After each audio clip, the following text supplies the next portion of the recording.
the family, welcome to my channel. Today we start chapter 10th, which is colonialism and the countryside, exploring official archives.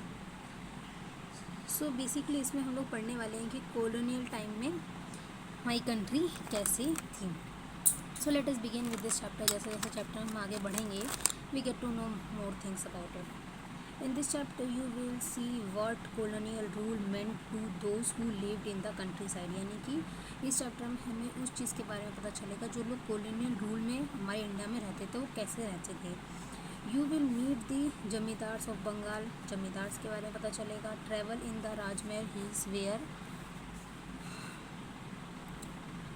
the Parihars and Santals lived and they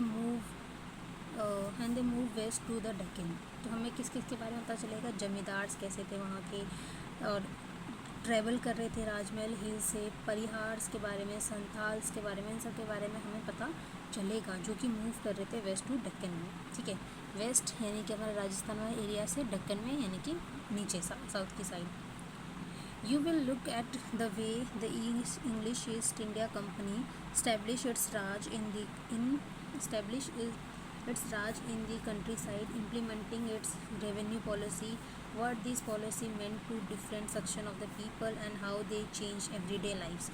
तो इसमें हमें पता चलेगा कि east India company जो आई थी हमारे भारत में, जिसने हम पे राज किया था, उसने क्या क्या रेवेन्यू पॉलिसीज़ बनाई थी, उसकी पॉलिसीज़ कैसी थी और वो कैसे कैसे लोगों को different section of the peoples को इम्पेक्ट कर रही थी. Laws introduced by the state have consequences for peoples. They determine to an extent who grow rich or who poorer, who acquires new land and who loses the land they have lived on. इसमें basically हमें chapters के बारे में पता चलेगा जो उनके ज़िम्मेदार, जो उनने रेवेन्यू सिस्टम को अलाउड किया था, तो किसके पास लैंड बचा, किसके पास जिसका लैंड था वो किससे छीना गया, कैसा क्या रहा. Where peasants go when they need money, कहाँ पीजेंट जाते थे जब उनको पैसों की ज़रूरत पड़ती थी. क्योंकि हम देखेंगे चैप्टर में कि उनके क्या होते थे, लैंड्स छीन लिए गए थे उनसे. तो उन जब लैंड छीन लिए गए तो वो पैसे लेने कहाँ जाते थे. ऑफकोर्स अगर उनको आगे की अपनी लाइफ जीनी है तो उनको पैसे की तो नीड पड़ेगी. और जितना वो कल्टिवेट करते थे उतना ब्रिटिश रेवेन्यू सिस्टम में ऐसा था कि वही पूरा खा जा रहे थे. तो वो कैसे पैसे लेते हैं वो.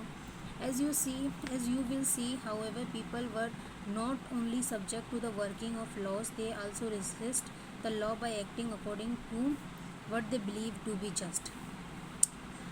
In doing so, people define the way in which laws operated, thereby modifying their consequences. तो जो भी वो लॉ बना रहे थे वो लोगों के अगेंस्ट ही बनाएंगे, है ना. मतलब उनके हित में तो कोई लॉ बनने वाला नहीं था. जो आम जनता थी, ये जितने भी लॉ बन रहे थे किसके हित के लिए बन रहे थे, ब्रिटिशर्स के हित के लिए बन रहे थे, ब्रिटिश गवर्नमेंट के हित के लिए बन रहे थे. तो उनने कैसे उसको डिफेंड किया, कैसे वो अपना लॉ, मतलब वो कैसे लॉ लाना चाह रहे थे जो उनके लिए फेयर हो. You will also came to know about the source that tell us about these histories and the problems historians face in interpreting them. इसमें हमें सोर्स के बारे में पता चलेगा कि कैसे हिस्टोरियंस जब हिस्ट्री लिखा करते थे तो उनको प्रॉब्लम फेस करनी पड़ती, क्योंकि हिस्ट्री के कोई हमें एक सोर्स नहीं मिलता ना. हर एक सोर्स में अपनी अपनी हिस्ट्री है, अपने अपने वे ऑफ समझाने के तरीके हैं. तो इसलिए हिस्टोरियंस क्या होते हैं, हमेशा इस हिस्ट्री को लिखते वक्त बहुत ज़्यादा प्रॉब्लम फेस करते हैं. You will read about revenue records and surveys. Revenue record के बारे में हम पढ़ेंगे, सर्वे के बारे में हम पढ़ेंगे. जर्नल्स ने क्या लिखा, अकाउंट्स जो उनने बनाए उसमें क्या था. ट्रैवलर्स जो यहाँ से वहाँ मूव किए उनने क्या लिखा इंडिया के बारे में उस टाइम पे. इंक्वायरी कमीशंस की जो रिपोर्ट थी वो क्या थी. इन सब को मिला के फिर क्या करे जाते हैं, हिस्टोरियंस अपना एक पॉइंट ऑफ व्यू बनाते हैं, वो हिस्ट्री के रूप में हमें मिलती है. Cotton being carried from the village to the mandi, illustrated London news.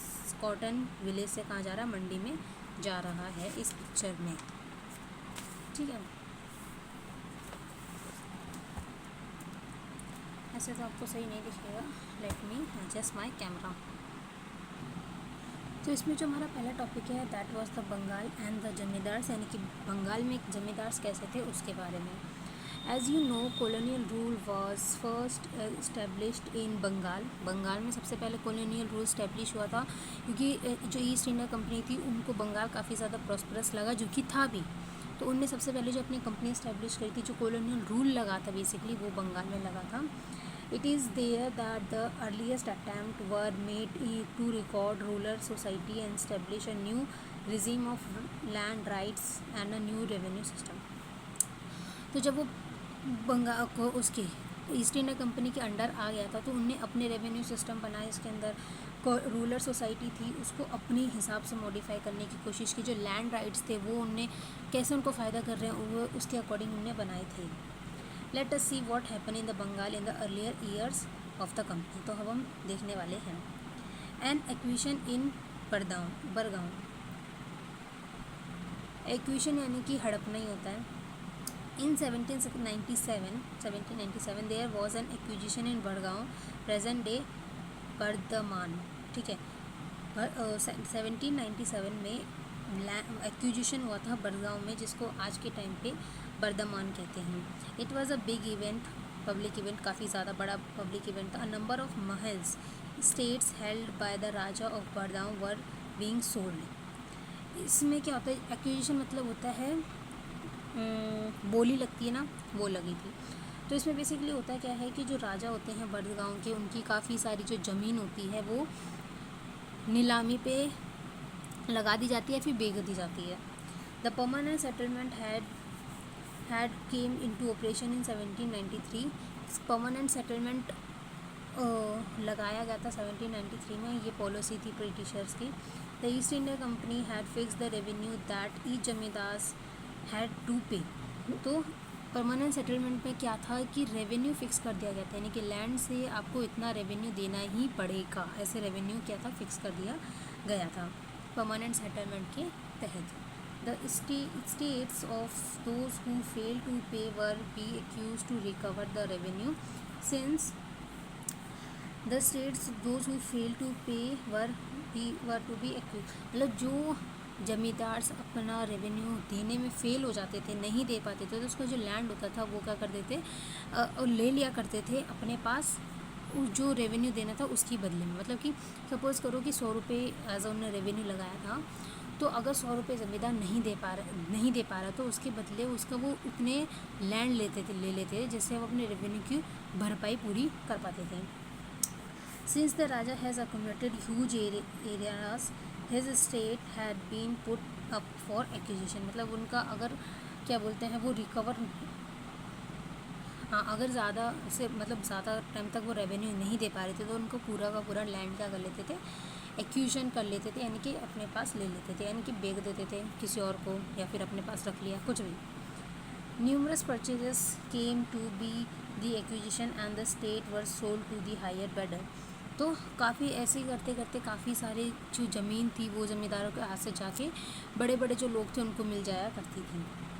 But the collector soon discover a strange twist to the tale. Many of the purchaser turn out to be servant and agent of Rajas who had sold the land on behalf of their master. तो basically क्या हो रहा था, यहाँ पे एक twist आता था, मतलब यहाँ पे भी करप्शन हुआ। कैसे हुआ, जो राजा था अपने ही सर्वेंट को क्या कर रहा था, जो वहाँ का राजा था, मतलब ये जो लैंड लेते थे तो जमींदार से ले रहे थे ना, तो वहाँ का जो राजा था वो क्या कर रहा था, अपने ही लोगों को भेज दे रहा था नीलामी में कि तुम लोग जाओ, तुम जाके बोली लगाओ। Over 95% of the sale at the acquisition was fictitious. The Raja's state had been publicly sold, but he remained in control of his zamindari. Why did the Raja fail to pay the revenue? तो basically क्या हो रहा था, वहाँ जो राजा के servants थे ना, वही लोग बोली लगा रहे थे। तो जब पैसे देने का टाइम आता, जैसे वो क्या करते थे, किसी ने लगाई 100 रुपये की, किसी ने लगाई 105 की, 110 की, तो जो लास्ट में बोली लगती थी जिसमें रेट फिक्स होता था, वो रेट फिक्स करते थे राजा के ही सर्वेंट्स। तो जो राजा के सर्वेंट्स फिक्स करते थे, जब पैसे देने की बारी आती थी वो पैसे नहीं देते थे काफ़ी टाइम तक, फिर दोबारा बोली लगती थी, फिर दोबारा क्या बोलते हैं ऐसा ही होता था। फिर जब तक उस लैंड का रेट कम नहीं होता, क्योंकि बार बार इंटरेस्टेड नहीं होते ना जो बड़े बड़े लोग हैं, वो बार बार थोड़ी ना आएंगे बोली लगाने। तो फिर जब वो बोली लगाने नहीं आते थे ऐसे बार बार करने पे वो उनका इंटरेस्ट ख़त्म हो जाता था लैंड में। तो जब वो बोली लगाने नहीं आते थे तो जो बोली लगती थी वो लगती तो राजा के ही सर्वेंट्स की थी, तो वो क्या करते थे, बोली लगा देते थे। और जैसे सपोज़ कर लो 100 रुपये पहले डिसाइड हुआ था, फिर काफ़ी बार ऐसा चलता गया, उसी लैंड पे काफ़ी बार बोली लगी, तो फिर जो बड़े बड़े लोग थे फिर उन्होंने आना छोड़ दिया, भाई हमें चाहिए ही नहीं है लैंड, क्योंकि ये तो किसी के नसीब में आ ही नहीं रहा है। तो फिर उसकी जब रेट 65 हो गई तब जाके फिर सर्वेंट्स ने वो लैंड खरीद लिया, फिर वो कुल मिला के आया राजा के पास ही। ठीक है, तो ये यहाँ पे करप्शन हो रहा था। अब क्वेश्चन है कि why had the raja fail to pay the revenue, राजा क्यों फेल कर रहा था रेवेन्यू देने में।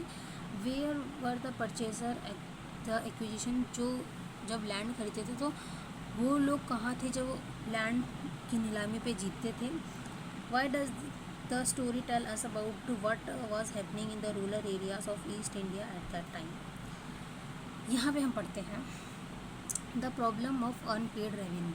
ये जो मैंने अभी तुम्हें समझाया ना वो यहाँ पे समझाया जाएगा। The state of the Burdwan raja were not the only ones sold during the closing year of 18th century. केवल राजा बर्दवान के राजा का ही जो स्टेट था, यानी कि जो उनकी ज़मीन थी, केवल उन्हीं की ज़मीन नहीं बिक रही थी, और भी कई राजाओं की बिक्री होगी। ओवर 75% ऑफ द जमींदार change hand after the permanent settlement. हाँ, and in introducing the permanent settlement, the British official hoped to resolve the problem they had been facing since the conquest of Bengal. Permanent settlement को introduce करने के पीछे Britishers का ये इरादा था कि जो प्रॉब्लम फेस कर रहे थे बंगाल के अंदर वो उनको ना करनी पड़े। By the 1770s the rural economy in Bengal was in crisis with recurrent famine and declining agricultural output.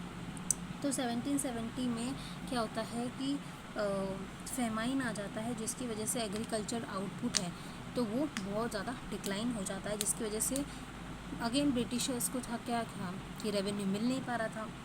इसलिए उन्होंने परमानेंट सेटलमेंट लाया कि भाई कुछ भी आए हमें नहीं पता, आप हमारा इतना रेवेन्यू है, इतना तो आपको देना ही देना है। Officials felt that agriculture, trade and the revenue resources of the state would all be developed by encouraging investment in agriculture. Officials क्या चाह रहे थे कि जो भी ट्रेड है और जो भी ट्रेडर्स हैं वो ज़्यादातर कहाँ इन्वेस्ट करें, एग्रीकल्चर में इन्वेस्ट करें।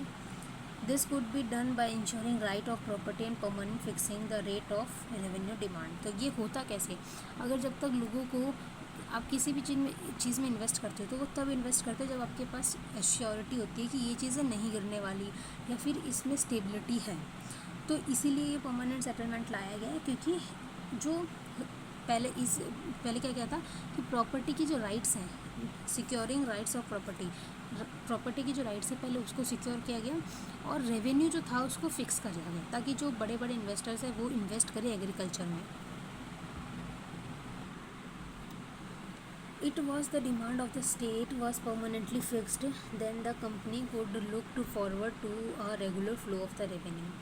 तो जो रेवेन्यू डिमांड थी वो परमानेंटली फिक्स कर दी गई ताकि जो रेवेन्यू का फ्लो है, यानी कि रेवेन्यू रुकने, ऐसा ना हो कि कभी क्लाइमेट अकॉर्डिंग नहीं रहा, मतलब फेमाइन वगैरह आ गई तो रेवेन्यू, मतलब अब प्रोडक्शन नहीं होगी तो रेवेन्यू कैसे देंगे, तो वो चीज़ ना हो, ठीक है, वो ब्रेक ना आए, रेवेन्यू का फ्लो चलता रहे, तो ये परमानेंट सेटलमेंट लाया गया। एक चीज़ यहाँ पे ध्यान रखना, जो राजा वर्ड आ रहा है ये वो वाले राजा नहीं थे जो राज करते थे, जो बड़े बड़े ज़मींदार होते थे ना उनको भी राजा कहा जाता था।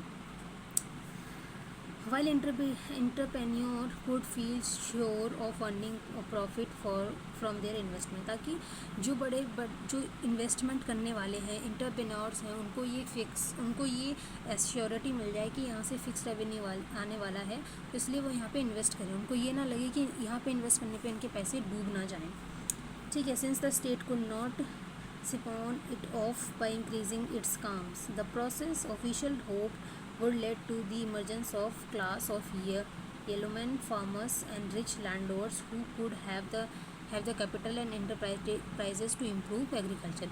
तो जैसा उन्होंने चाहा वैसा हुआ भी, जो बड़े बड़े लैंडलॉर्ड्स थे, रिच लैंडलॉर्ड्स थे, एंटरप्रेन्योर्स थे, उनने इन्वेस्टमेंट करनी शुरू कर दी एग्रीकल्चर के अंदर। उनको श्योरिटी मिल गई कि यहाँ पे स्टेबिलिटी है, nurtured by the British this class would be loyal to the company. और ये जो क्लास थी, ये रिच जमींदार थे, राजा यानी कि बड़े जमींदार थे, एंटरप्रेन्योर थे, लैंडलॉर्ड्स थे, ये लोग कंपनी के लिए लॉयल हो गए थे।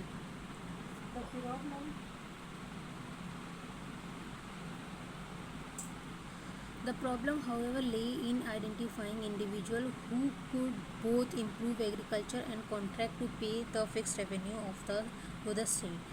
अब प्रॉब्लम किसके साथ आ रही थी? उस lay in identifying individual who जो दोनों काम कर रहे थे, यानी कि improve agriculture and contract to pay fix revenue.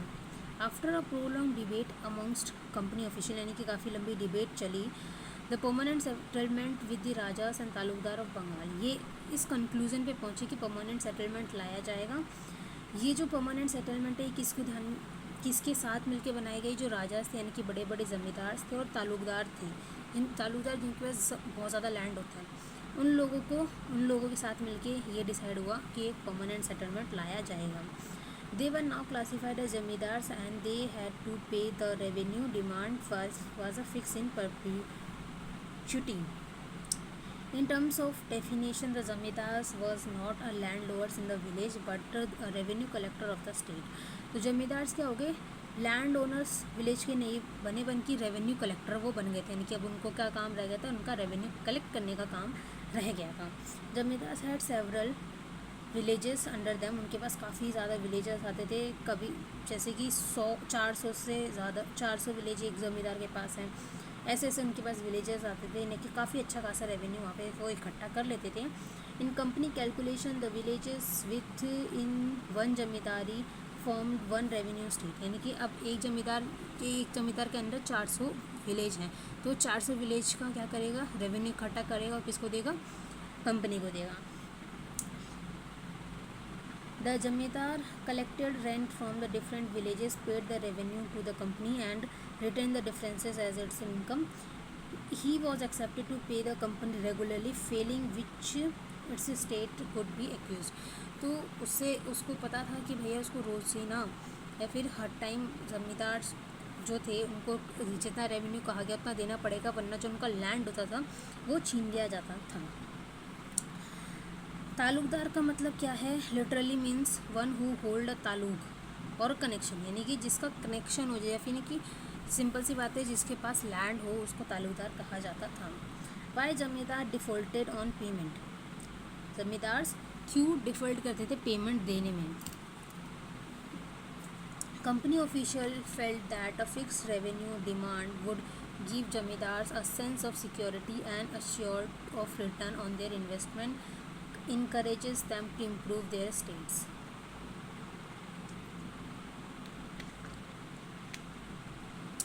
Basically जो कंपनी ऑफिशियल्स थे, कंपनी के जो ऑफिसर्स थे जिनने ये रेवेन्यू सिस्टम बनाया था, उनको ही लग रहा था कि जो जमींदार्स हैं उनके पास एक सेंस ऑफ सिक्योरिटी हो जाएगी कि भाई वो अपने काम से नहीं निकाले जाएंगे, पहली बात। और जब रेवेन्यू फिक्स है तो जितना उनको रेवेन्यू देना वो रेवेन्यू वो दे देते थे, बाकी अगर एक्स्ट्रा आया रेवेन्यू तो वो अपने पास रख लिया करते थे। इससे क्या होगा कि एक लैंड की स्थिति, मतलब एक लैंड की कंडीशन क्या हो जाएगी? सुधर जाएगी। In the early decades after the permanent settlement, however zamindars regularly fail to pay revenue demand and unpaid balance accumulated. But क्या हो रहा था कि जमींदार्स थे ना, वो उस टाइम पे लैंड रेवेन्यू जो उन्होंने फिक्स किया होगा वही बहुत ज़्यादा कर दिया होगा, है कि नहीं? कम तो करने से रहे, ठीक है। तो उस टाइम पे लैंड रेवेन्यू इतना ज़्यादा कर दिया था फिक्स कि जमींदार दे ही नहीं पा रहे थे शुरू के टाइम पे। The reason of the failure was, क्या क्या रीज़न था? पहला जो रीज़न दिया, the initial demand was very high. मैंने कहा ना कि जो डिमांड थी रेवेन्यू मांगने की, जो परमानेंट रेवेन्यू भी मांग रहे थे वो कम नहीं थी, वो काफ़ी ज़्यादा थी। This was because it was felt that if the demand was fixed for all time to come, the company would never be able to claim a share of increased income from land when prices rose and cultivation expanded. उन्होंने demand ज़्यादा क्यों रखी थी? देखो क्यों इसलिए रखी थी कि किसी साल में ऐसा हुआ कि एग्रीकल्चर काफ़ी ज़्यादा अच्छा हो गया, काफ़ी ज़्यादा प्रॉफिटेबल हो गया, तो उस टाइम पे तो जमींदार्स का फ़ायदा हो जाएगा। यानी कि सपोज़ करो कि किसी ईयर में क्या बोलते हैं जो एग्रीकल्चर है, मतलब उनने फिक्स किया है 100, ठीक है, मतलब जो कंपनी के ऑफिशियल्स हैं उन्होंने रेवेन्यू फिक्स कर दिया 100, पर किसी साल में प्रोडक्शन इतना अच्छा हो गया कि हमें जो उत्पादन हुआ यानी कि जो कल्टीवेशन हुई वो हो गई 1000 रुपये की। तो जो 900 रुपये हैं वो तो ज़मींदार की जेब में चले जाएंगे ना। तो इसलिए उन्होंने क्या किया, पहले ही जो डिमांड है वो 990 की रख दी है कि अब अगर अच्छा भी प्रोडक्शन होगा तो वो कंपनी के पास आए ना कि ज़मींदार खा जाए। To minimize this anticipated loss, the company pegged the revenue, arguing that the burden on zamindars would gradually decline as agricultural production expanded and price rose। ठीक है, बात वही हो रही है। सेकेंड जो उन्होंने पॉइंट दिया वो ये था, this high demand was imposed in 1790s, a time when the prices of agriculture produce were depressed, making it difficult for the ryots to pay their dues to the zamindars. पहली बात तो राइट्स क्या होते हैं, राइट होते हैं is the way the term ryot use to designate peasant was spelled in British records. Riots in Bengal did not always cultivate the land directly but leased it out to under riots। यानी कि rights basically peasant होते हैं जो land जो ज़मीन है उसको cultivation के लिए लीज पे लेते हैं, सीधी बात है। तो दूसरी बात क्या कही गई कि जो 1790s में जो एग्रीकल्चर प्रोड्यूस था वो पहले ही बहुत ज़्यादा डिप्रेस था, पहले ही बहुत ज़्यादा डिप्रेशन में था, यानी कि बहुत ज़्यादा कम था, ना के बराबर था। तो उसमें रायट्स के लिए यानी कि पीजेंट्स के लिए वो रेवेन्यू को मीट कर पाना, उस लेवल तक जा पाना वो आसान नहीं था। If the zamindar could not collect the rent how would they पे द कंपनी। अगर ज़मींदार जब लैंड से उसको रेवेन्यू इतना मिल ही नहीं पाएगा, अरे भाई जब उस टाइम पे अच्छा प्रोडक्शन नहीं है, उस टाइम पे हो सकता है कि बारिश अच्छी नहीं हो, लैंड अच्छा नहीं रहा होगा, मतलब कल्टीवेशन, सॉइल, नरिशमेंट जो भी है, मतलब जिस भी कंडीशन से अगर एग्रीकल्चर अच्छा प्रोड्यूस नहीं हो रहा तो वो पीजेंट भी कहाँ से तुम्हें रेवेन्यू ला के देंगे, और जब पीजेंट ही रेवेन्यू नहीं ला के देंगे तो ज़मींदार क्या कलेक्ट करेगा और क्या कंपनी को भरेगा। थर्ड जो इसमें रीज़न बताया गया, the revenue was invariably regardless of the harvest and had to pay punctually। the revenue was invariably regardless, मतलब अब भैया जमींदार को तो लैंड रेवेन्यू देना ही देना है, उसको तो टाइम पे देना ही है। in fact according to the sunset law, if payment did not come in by sunset of a specified date, the zamindars was liable to be acquisition. मतलब सनसेट लॉ के अकॉर्डिंग क्या था, एक डेट फिक्स ही कर दी गई थी, ठीक है, इस डेट पे आके जमींदार्स को शाम होने से पहले क्या है रेवेन्यू देना पड़ता था, नहीं तो उसका जो लैंड है वो छीन लिया जाता था उससे। फोर्थ रीज़न कहा गया है, the permanent settlement initially limited the power of zamindar to collect rent from the ryots and manage his zamindari. उस और फोर्थ जो था, शुरुआत में क्या किया गया था, ज़मींदार की जो पावर है उसको लिमिट कर दिया गया था, लिमिट कर दिया था कि बस उसको रेंट लेना है पीजेंट पे से और अपनी ज़मींदारी को मैनेज करना है बस, ठीक है। The company has recognised the zamindars as important but it want to control and regulate them. यानी कि ज़मींदार्स इम्पोर्टेंट थे पर उनको रेगुलेट करना भी ज़रूरी था, उनको कंट्रोल करना भी ज़रूरी था। Their authority and restrict their autonomy. अगर उनको ज़्यादा ऑटोनॉमी दे दोगे ज़मींदार को तो ज़मींदार अपनी चलाने लग जाएगा, फिर वो तुम्हारी क्यों सुनेगा, है कि नहीं। इसलिए उनने ज़मींदार की पावर्स को रिस्ट्रिक्टेड रखा। The zamindars troop was disbanded, custom duties abolished and their cutcheries यानी कि कचहरीज यानी कि court brought under the supervision of a collector appointed by the company. यानी कि ज़मींदार की पावर को, जो ज़मींदार ट्रूप्स थे उनको हटा दिया गया था, उनकी जो ड्यूटीज़ थी उसको भी ख़त्म कर दिया गया था। उनकी जो कचहरी थी, कोर्ट कचहरी जो आप सुनते हो, जो कचहरी थी वो किसके अंदर आ गई थी, अब कलेक्टर के अंदर आ गई थी, और वो कलेक्टर को अपॉइंट कौन कर रहा था, कंपनी कर रही थी। ज़मींदार्स लॉस देयर पावर, उनकी पावर जा चुकी थी। Organise social justice and local police. Over time the collectors emerged as alternative centre of authority. अब कलेक्टर है वो एक दूसरी मतलब अब कलेक्टर एज अथॉरिटी इमर्ज होने लग गया था। Severely restricting what the zamindar could do. In one case when a raja failed to pay the revenue, the company official was speedily dispatches to his zamindaris with explicit instruction to take charge of district and to use the most effectual mean to destroy all the influence and authority of the Raja and his officer. Basically अगर राजा fail हो जाता है, यानी कि जमींदार fail हो जाता है रेवेन्यू देने में, तो जो कंपनी ऑफिशियल होते हैं वो बहुत जल्दी उसकी जो ज़िम्मेदारी होती है वह explicit instruction to take charge of district and to use the most efficient mean to destroy all the influence and authority of the Raja and his officer.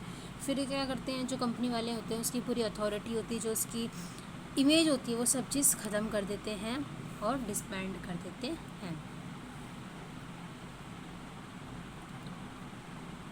आगे देखते हैं. At the time of rent collection an officer of the जमींदार usually the अमला came around two the village, यानी कि rent collection करने के लिए ऑफिसर आता था जिसको अमला कहते थे और वो गाँव में आता था basically. But rent collection was a perennial problem.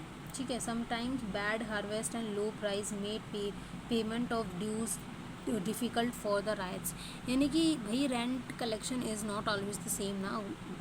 There might be some years जहाँ पे प्रोडक्शन अच्छी ना हुई हो, तो वहाँ पे रेंट कहाँ से ला के देंगे जमींदार. तो वो एक पेरिनियल प्रॉब्लम थी. डिलेज हो जाया करता था. राइट्स जो रिच राइट्स थे, विलेज हेडमैन्स थे, जोतीदार, मंडल्स और only too happy to see zamindars in trouble. वो लोग बड़ा खुश होते. जो बड़े बड़े जमींदार्स होते थे, जोतीदार्स होते थे, मंडलास होते थे, वो लोग वो जमींदार्स को इतने दुखी, मतलब वो दुखी रहते थे, उसे देख के बड़े खुश होते थे. The zamindars could therefore not easily assert his power over them. Zamindars could prosecuted defaulter but the judicial process was long drawn. तो जमींदार्स होते थे जो लोग पे नहीं कर पाते तो उनको सज़ा देते थे, पर वो सज़ा का प्रोसेस वैसे बहुत ज़्यादा लंबा चलता था. In Burdwan along there were over 30,000 pending suits for arrears of rent payment in 1798. तो भाई कोर्ट कचहरी में वैसे ही बहुत ज़्यादा केसेस हो जाते थे.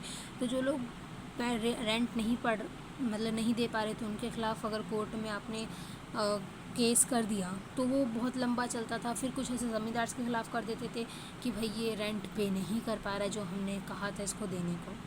ठीक है. तो ऐसा चलता था. बेसिकली था क्या कि परमानेंट सेटलमेंट के अंदर कि जो लैंड फिक्स कर दिया गया था, मतलब रेवेन्यू फिक्स कर दिया था, लैंड फिक्स नहीं किया था. तो जमींदार्स चाहे कुछ भी हो जाए वो रेवेन्यू को मीट उनको करना पड़ता था, वो रेवेन्यू उनको ब्रिटिशर्स को देना पड़ता था. But due to the many reasons हमने देखा, पहला था कि वो रेवेन्यू डिमांड इतनी हाई थी. दूसरी थी कि भाई उस टाइम पे डिप्रेशन चल रहा था एग्रीकल्चर को लेके, तो वो मीट नहीं कर पा रहे थे. तीसरा था कि वो उसमें एक वो था, मतलब जब ये सब चीज़ें नहीं हो पा रही थी, जमींदार जो थे उनका लैंड ले लिया जा रहा था. चौथी चीज़ जो थी वो जमींदार की जो पावर थी वो काफ़ी ज़्यादा रिस्ट्रिक्टेड थी, तो वो अपने मन से भी रेवेन्यू नहीं निकलवा सकता था. तो बेसिकली ये था परमानेंट सेटलमेंट के बारे में. अब यहाँ पे हमने पढ़ा जोतीदार और मंडल्स, रिच राइट्स, ये लोग थे कौन, इसके बारे में हम देखते हैं. अब आता है topic the rise of jotedar. While many zamindars were facing a crisis at the end of 18th century, a group of rich peasants were consolidating their position in the village. तो बेसिकली क्या हो रहा था, जो छोटे जो जमींदार थे, यार ये बार बार रेवेन्यू दिमाग में आता है. जो छोटे राइट्स थे वो काफ़ी ज़्यादा प्रॉब्लम फेस कर रहे थे. जमींदार थे काफ़ी ज़्यादा प्रॉब्लम फेस कर रहे थे, पर इसका फ़ायदा कौन उठा रहा था, जो बड़े बड़े पीजेंट्स थे, वो जोतीदार्स, मंडलास, ये अपना इसका फ़ायदा उठा रहे थे और अपनी पावर को कंसोलिडेट कर रहे थे गाँव में. In Francis Buchanan survey of Dinajpur district, यानी कि इनने सर्वे किया था. In north Bengal we have a vivid description of a class of rich peasant known as jotedars. यानी कि इन्हें जोतीदार्स के बारे में बताया. जो कौन थे, वो रिच पीजेंट्स थे, लोग गरीब नहीं थे, काफ़ी अमीर लोग थे. By the early 19th century jotedars had acquired vast area of land, sometimes as much as several thousand acres. तो इनके पास हज़ारों एकड़ ज़मीनें थी जो इनने एक्वायर करी थी बंगाल के अंदर.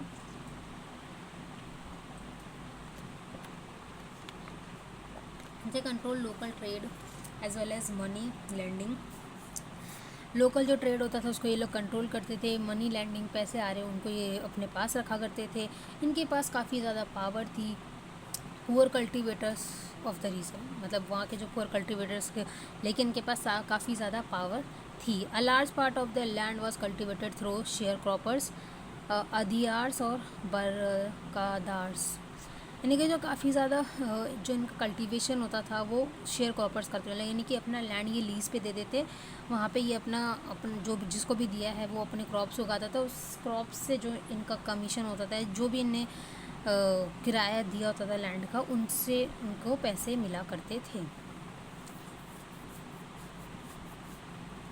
After the harvest. ठीक है, मैंने वही बोला कि हाफ जो भी वहाँ के जो पीजेंट थे उनने जितना भी इनके लैंड पे उगाया उसका हाफ इनके पास जाता था और हाफ पीजेंट के पास जाता था।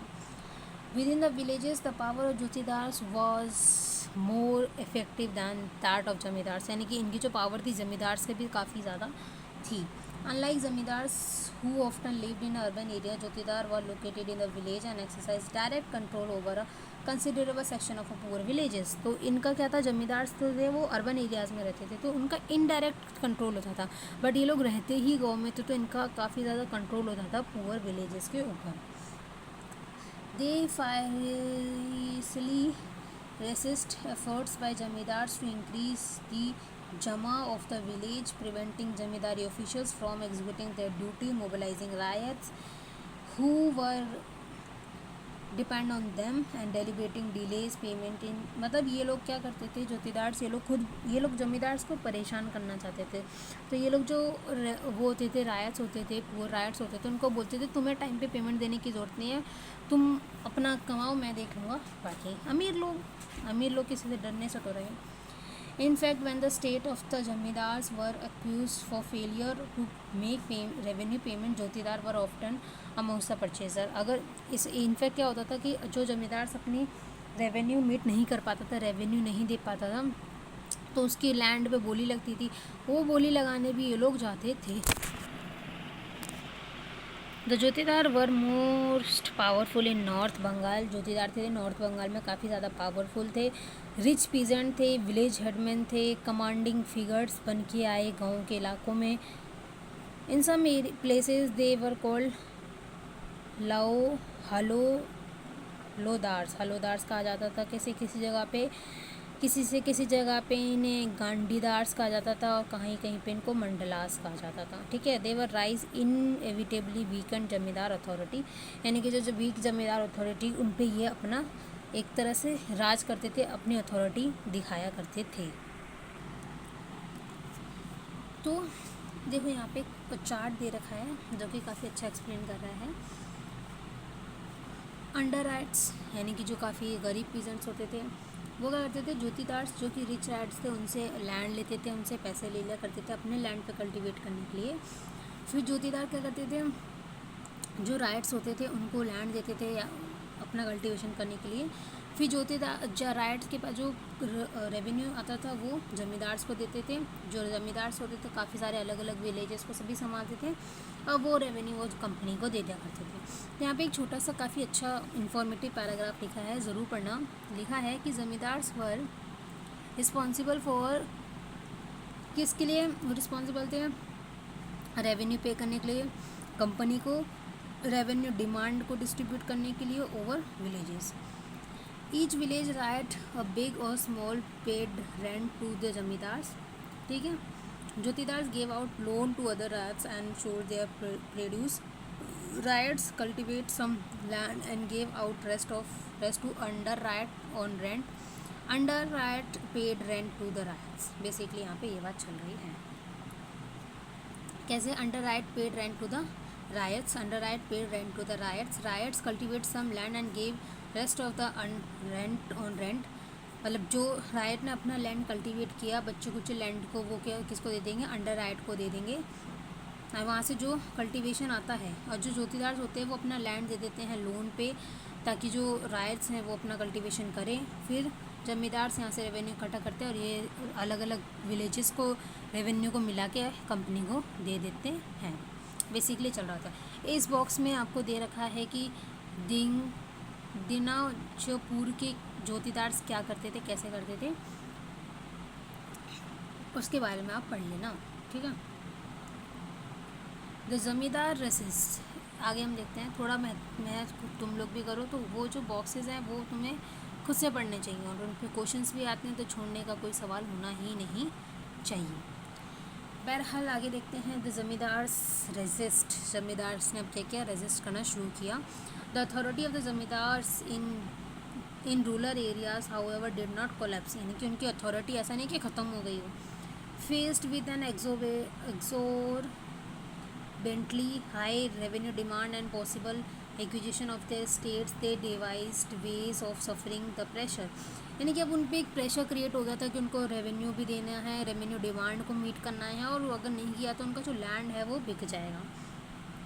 New contest produce new strategy, अब एक नई स्ट्रेटेजी लाई गई। fictitious sale on one such strategy. It involved a series of maneuvers. The Raja of Bargaon, for instance, first transferred some of his जमींदारीज to his mother, since the company has decreed that property of women would not be taken over. तो राजा बड़गांव ने क्या दिमाग लगाया, उनने अपनी जो ज़मीन थी आधी सी अपने माँ के नाम कर दी, क्योंकि कंपनी का ये रूल था कि भाई जो ज़मीन औरतों के नाम पे है वो नहीं ले सकते।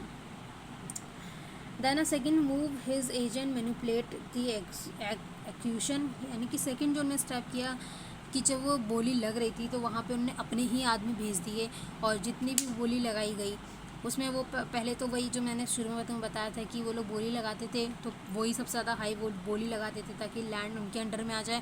फिर जब पैसे देने की बारी आती थी वो लोग पैसे देते नहीं थे, फिर ऐसे ही चलता रहता था। जो बिग जमींदार थे जो उस लैंड को लेने आए होते हैं, या फिर कंपनी के जो ऑफिशियल्स होते हैं, फिर वो आना बंद कर देते थे, तब फिर उसमें बोली लगती थी और उसमें फिर पैसे कम हो जाया करते थे। वो फिर उस पैसों पे ये लोग लैंड को ख़रीद लेते थे। वो बेसिकली वो पैसा पे करते थे, वो पैसा कहाँ आया, घूम फिर के आया उन्हीं के पास ही। तो ये इन्होंने दूसरा तरीका निकाला था। The revenue demand of the company was deliberately withheld, the unpaid balance were allowed to accumulate, वही है। When a part of the state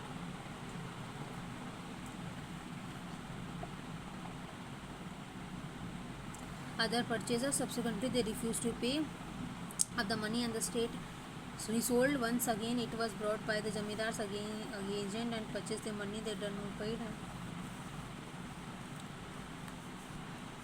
यही है जो मैंने तुम्हें बताया, यहाँ तक तो ये चीज़ लिखी है।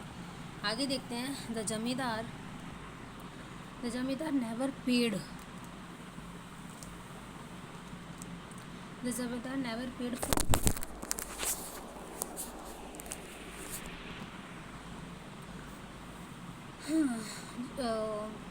फिर क्या था, the zamindars never paid the full revenue demand of, ये वही है, ठीक है। Such transition happen on a grand scale, ये जो चीज़ हो रही थी काफ़ी ज़्यादा बड़े स्केल पे हो रही थी। बिटवीन 1793 से 101 के बीच में 4 big zamindars of Bengal including Badgaon made benami purchases that collectively yield as much as ₹30 lakh, ठीक है। जब तक वो 30 लाख पे नहीं होती तो ये सब चीज़ें वो लोग करते रहते थे। Out of the total sale of the acquisition over 15% वर 50 से, यानी कि वो जो 15% जो मतलब वहाँ पे जो लोग थे तो ये ज़मींदार राजा के सर्वेंट ही, बट इसके अलावा फिर उनको क्या लग रहा है, ये सब चीज़ें फेक लगने लग गई थी, ठीक है। तो वो लोग फिर आते नहीं थे, बस वही सब चीज़ है। There were other ways in which zamindar circumvented displacement when people, एक और जो उन्होंने तरीका निकाला था वो क्या था, when the people from the outside the zamindari brought and state at an acquisition, they could not always take possession. At times their agent would be attacked by लठियास और फॉर्मर्स जमींदार्स, यानी कि फिर जैसे कि ये सब जब किसी ने उनसे भी ज़्यादा बोली लगा दी, तो अगर किसी और के पास वो लैंड चले जाता था तो जो जिसका वो लैंड था उसके जमींदार के जो सर्वेंट्स थे फिर उसको मारा करते थे लाठी वगैरह से। Sometimes even the ryots resist the entry of outsider, जो पीजेंट से वो भी आउटसाइडर की एंट्री को नहीं मानते थे। They felt bound to their own zamindars through a sense of loyalty and prescribe him as a figure of authority and themself as his korcha, okay. फिर क्या होता था और काफ़ी बार जो पीजेंट्स थे वही दूसरे ज़मींदार को एक्सेप्ट करने को तैयार नहीं होते थे, क्योंकि वो पहले वाले से इतने ज़्यादा जुड़ चुके होते थे कि उनको फिर वही अपनापन वाला फील आने लग जाता था उससे, तो वो दूसरे ज़मींदार को इतनी जल्दी एक्सेप्ट नहीं करते थे।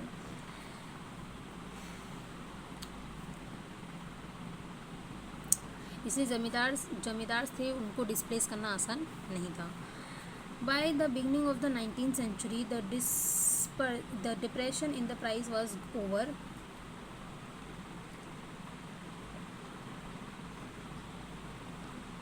तो 17th सेंचुरी में क्या होता है, जो एग्रीकल्चर को लेकर डिप्रेशन चल रहा था वो ख़त्म हो जाता है 19th सेंचुरी में।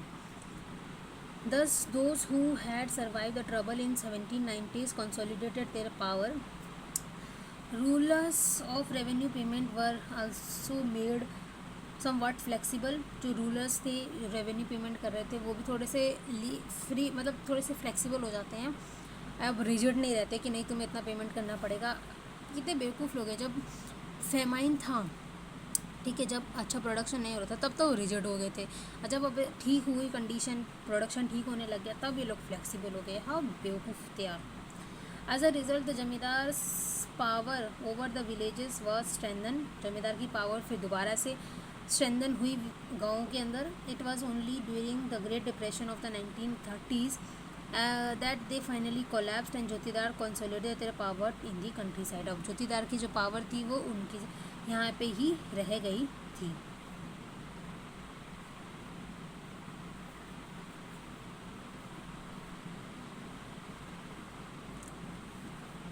आगे है तो जो हमारा टॉपिक है वो है द फिफ्थ रिपोर्ट। इससे पहले यहाँ पे जो दो चीज़ें दी गई हैं इनके बारे में हम लोग देख लेते हैं। जो बेनामी हमने पढ़ा था ऊपर, उसका क्या मतलब है? इसका मतलब है literally anonymous in terms of used in Hindi and several other languages from transition made in the name of fictitious और relatively insignificant person whereas the real beneficiary remain unnamed. मतलब कि वही जो जमींदार कर रहे थे कि अपने सर्वेंट्स को भेज रहे थे, तो मतलब ऐसा ट्रांजिशन जो कि केवल नाम मात्र के लिए हो, रियल में जो उसका जो करवा रहा है, रियल में जो उसका बेनिफिट ले रहा है उसका नाम हो जाएगा ना हो। तो बेसिकली एक गुप्तदान समझो कि गुप्तदान में जो इंसान होता है उसका नाम नहीं बताया जाता है बट दान दिया जाता है, ऐसा वाला। लाठियास लिटरली वर्ड, लाठी जो डंडी होती है उसको लठियास बोलते हैं। ये तो हमारे जो हिंदू लोग होता है सब जानते हैं, हिंदू इन द सेंस जो इंडिया में रह रहे हैं वो तो सब जानते होंगे भी लाठी क्या होता है, लठिया क्या होते हैं। द फिफ्थ रिपोर्ट, इसके अंदर क्या है? Many of the changes we are discussing were documented in detail in a report that was subjected to the British parliament in 1813 में एक रिपोर्ट लाई गई जिसको हम लोग फिफ्थ रिपोर्ट कह रहे हैं, जिसमें जो अब हमने कंडीशन पढ़ी अपने इंडिया के अंदर वो उसके अंदर एक्सप्लेन की गई थी, जो कि ब्रिटिश पार्लियामेंट में लाई थी। It was the fifth of a series of report on the administration and activities of east India company. ये जो रिपोर्ट थी ये 5वीं रिपोर्ट थी ईस्ट इंडिया कंपनी की को लेके, मतलब उनको लेके रिपोर्ट्स बनाई जाती होगी उनके एडमिनिस्ट्रेशन को लेके या फिर उनकी एक्टिविटीज़ को लेके। तो ये फिफ्थ रिपोर्ट थी, ठीक है। Often referred as a fifth report, it ran into 1002 pages थे इसके अंदर।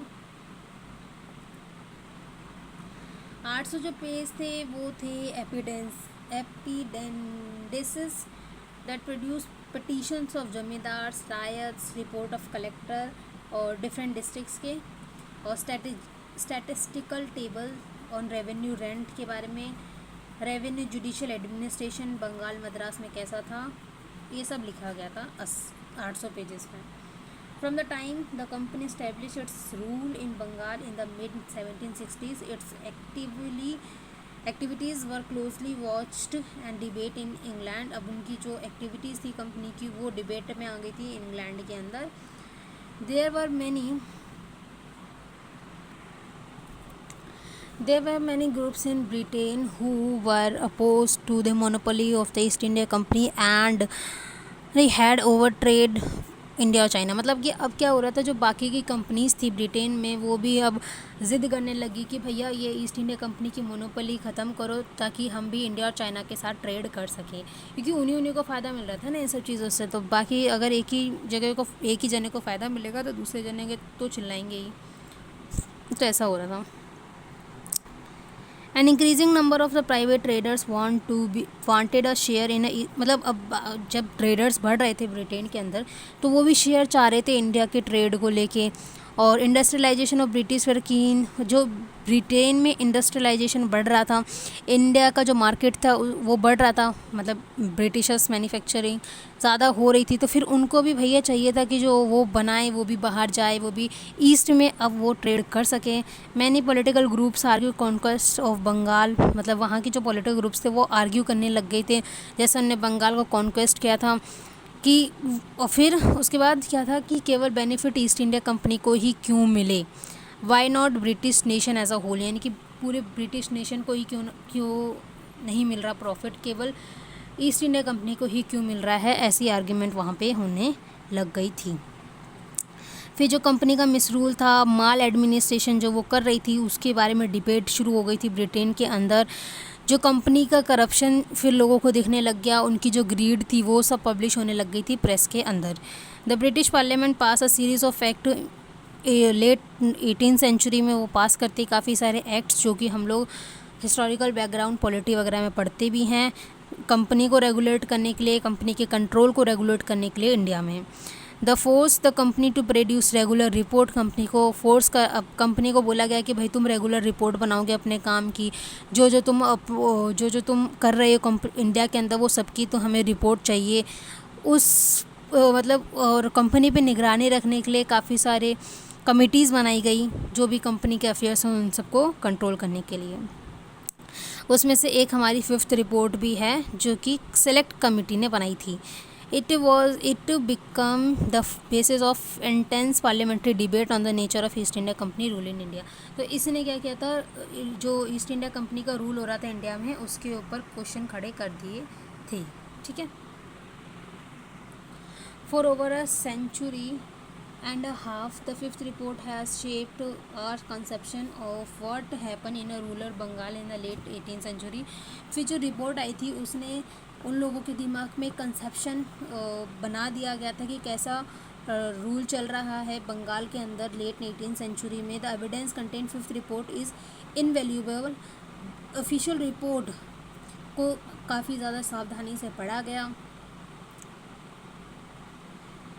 In fact, recent researches shows the argument and evidence offered by the 5th report cannot be accepted uncritically। उसको हम लोग uncritically नहीं ले सकते थे।